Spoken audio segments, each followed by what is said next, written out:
अल्हम्दुलिल्लाह वहदा वस्सलातु वस्सलामु अला मन ला नबी बअदा। मुहतरम सामीन, मुस्लिम शरीफ की हदीस नंबर 2459 जो इंजीनियर मोहम्मद अली मिर्ज़ा के लिए मौत है। इस हदीस के अंदर नबी अलैहिस्सलातु वस्सलाम ने फरमाया कि मेरी उम्मत में दो ग्रोह होंगे, उन दोनों के दरमियान से दीन में से तेज़ी से बाहर हो जाने वाले निकलेंगे। उन्हें वो ग्रोह कत्ल करेगा जो दोनों ग्रोहों में ज़्यादा हक के लायक होगा। अब इस हदीस के अंदर नबी अलैहिस्सलातु वस्सलाम ने जो दो ग्रोहों की बात की, उससे मुराद हज़रत अली रज़ी अल्लाह तआला अन्हु का ग्रोह और हज़रत मुआविया रज़ी अल्लाह तआला अन्हु का ग्रोह है।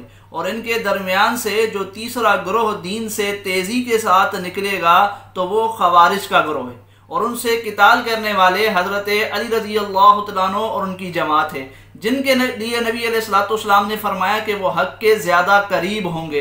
यानी दूसरा ग्रोह जो हज़रत मुआविया रज़ी अल्लाह तआला अन्हु का है वो भी हक पर होगा। ये बात जैसा कि इस हदीस के तहत सामीन आप ये देख सकते हैं मुहद्दिसीन ने कही है, लिखी है। मसलन ये शारे सही मुस्लिम इमाम नबवी रहमतुल्लाह अलैह ने भी यही बात की है, और इसी तरीके से अल्लामा इब्न हजर रहमतुल्लाह अलैह ने भी यही बात की है, और इसी तरीके से अल्लामा इब्न कसीर रहमतुल्लाह अलैह ने भी यही बात कही है। तो इस वजह से ये हदीस इंजीनियर मोहम्मद अली मिर्ज़ा के लिए मौत है कि इस हदीस से हज़रत मुआविया रज़ी अल्लाह तआला अन्हु का भी हक पर होना मालूम होता है। इसलिए इंजीनियर मोहम्मद अली मिर्ज़ा बजाय इस हदीस को मानने के इस हदीस के ख़िलाफ़ अवामुन्नास के जहन में वसवसे डालते हैं। उन वसवसों का तो हम इंशाअल्लाह तफसीली जवाब आपके सामने रखेंगे, लेकिन उससे पहले सामीन इस हदीस से ये जो बात मालूम होती है कि हज़रत अली रज़ी अल्लाह तआला अन्हु हक के ज़्यादा करीब थे और हज़रत मुआविया रज़ी अल्लाह तआला अन्हु भी हक पर थे, हाँ उनसे इज्तिहादी खता हुई, ये जो बात इस हदीस से मालूम होती है, मुहद्दिसीन ने जो बयान फरमाई है, इसकी ताईद सामीन आप ये देख लीजिए बुखारी की हदीस नंबर 2704 से भी होती है कि जिसमें नबी अलैहिस्सलातु वस्सलाम ने हज़रत हसन रज़ी अल्लाह तआला अन्हु के लिए फरमाया कि मेरा ये बेटा सरदार है, शायद इसके ज़रिए अल्लाह ताला मुसलमानों के दो अजीम ग्रोहों में सुलह करवाएगा। तो अब इस हदीस के अंदर सामीन नबी अलैहिस्सलातु वस्सलाम ने हज़रत मुआविया रज़ी अल्लाह तआला अन्हु के गिरोह को भी हज़रत हसन रज़ी अल्लाह तआला अन्हु के गिरोह की तरह मुसलमानों का एक अजीम गिरोह फरमाया है, एक अजीम गिरोह फरमाया है, बागी जमात नहीं फरमाया। फिर सामीन नबी अलैहिस्सलातु वस्सलाम ने हज़रत हसन रज़ी अल्लाह तआला अन्हु की तारीफ़ की है, किस बिना पर? हज़रत मुआविया रज़ी अल्लाह तआला अन्हु से सुलह करने की बिना पर। और वो सुलह किस सूरत में हुई कि हज़रत हसन रज़ी अल्लाह तआला अन्हु ने खिलाफत हज़रत मुआविया रज़ी अल्लाह तआला अन्हु के हवाले की। तो एक तो ये हदीस है सामीन। फिर इस हदीस को आप मज़ीद आसानी से समझ सकते हैं कि हज़रत उस्मान गनी रज़ी अल्लाह तआला अन्हु उनके खिलाफ बगावत होती है, बागी उनसे खिलाफत से दस्तबरदार होने का मुतालबा करते हैं। नबी अलैहिस्सलातु वस्सलाम ने हज़रत उस्मान गनी रज़ी अल्लाह तआला अन्हु से क्या फरमाया था, आप वो भी हदीस देख लीजिए। यह आपके सामने है मुस्नद अहमद कि एक मरतबा नबी अलैहिस्सलातु वस्सलाम ने हज़रत उस्मान रज़ी अल्लाह तआला अन्हु को बुला भेजा। वो आए तो नबी अलैहिस्सलातु वस्सलाम उनकी तरफ मुतवज्जे हो गए।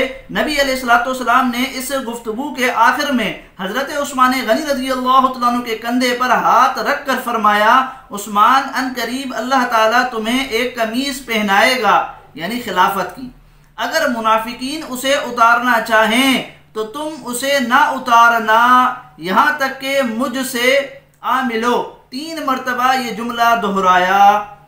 तो इस हदीस के अंदर देख लीजिए नबी अलैहिस्सलातु वस्सलाम हज़रत उस्मान गनी रज़ी अल्लाह तआला अन्हु को फरमा रहे हैं कि तुमसे ये खिलाफत की कमीज़ उतरवाने का मुतालबा किया जाएगा मुनाफिकीन की तरफ से, लेकिन तुम इसे मत उतारना। जबकि हज़रत हसन रज़ी अल्लाह तआला अन्हु की नबी अलैहिस्सलातु वस्सलाम तारीफ़ कर रहे हैं, किस बिना पर, किस बात पर? कि उन्होंने हज़रत मुआविया रज़ी अल्लाह तआला अन्हु से सुलह की और खिलाफत उनके हवाले की।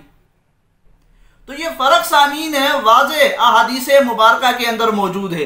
जिससे साफ मालूम होता है कि हजरत माविया रज़ी अल्लाह तआला अन्हु हकीकतन बागी नहीं थे।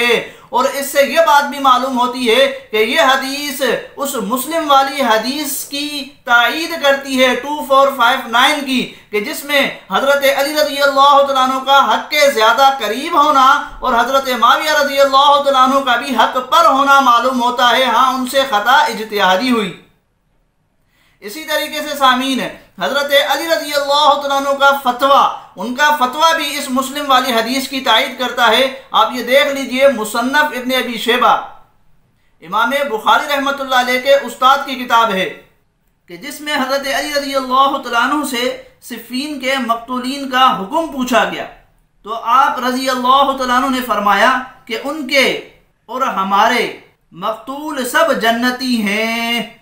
तो देखें, हजरत अली रज़ी अल्लाह तआला अन्हु ने उनके यानी हजरत माविया रज़ी अल्लाह तआला अन्हु के मक़तूलीन के लिए भी और अपने मक़तूलीन के लिए भी क्या फरमाया, सब जन्नती हैं, सब जन्नती हैं। फिर आगे फरमाया कि मामला मेरा और माविया का रह जाता है, यानी जो मक़तूल हो गए, जो शहीद हो गए वो तो जन्नती हैं, लेकिन हम अभी जिंदा हैं तो मामला हमारा रह जाता है, जो तहकीम के ज़रिए और सुलह हसन के ज़रिए हल हो गया।